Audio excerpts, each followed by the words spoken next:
Sa hangad na magbigay liwanag sa mga lugar na walang kuryente, isang Filipino-Polish ang nakaimbento ng kakaibang flashlight na kayang pailawin gamit lang ang init ng kamay. Kilalanin kung sino siya sa report ni Maria Bulaklak Ausente. Sa modernong panahon kung saan mabilis ang usad ng buhay, dala na rin marahil ng advanced technology. Hindi mo iisiping may ilang bahagi pa rin ng bansa ang nagtitiis sa dilim. May ilang bahagi nga ng bansa ang ni minsan hindi pa nakakaranas ng ilaw na galing sa dumadaloy na kuryente. Pero isang Pinay teen ang magpapatunay na may liwanag pa rin ang buhay. Siya si Anne Makosinski, 16 years old at taga Victoria, British Columbia sa Canada.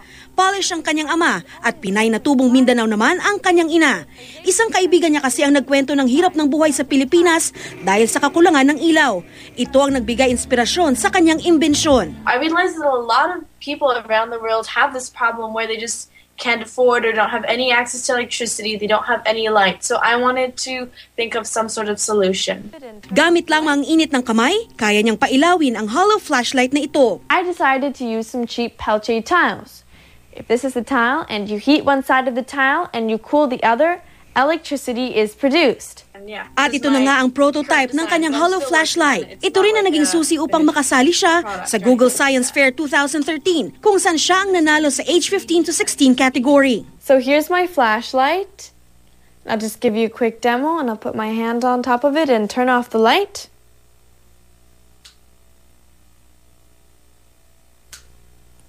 Thank you. Hindi pa alam sa ngayon ni Anne kung ano ang kursong tatahakin niya sa kolehiyo, pero siguradong science-related daw ito.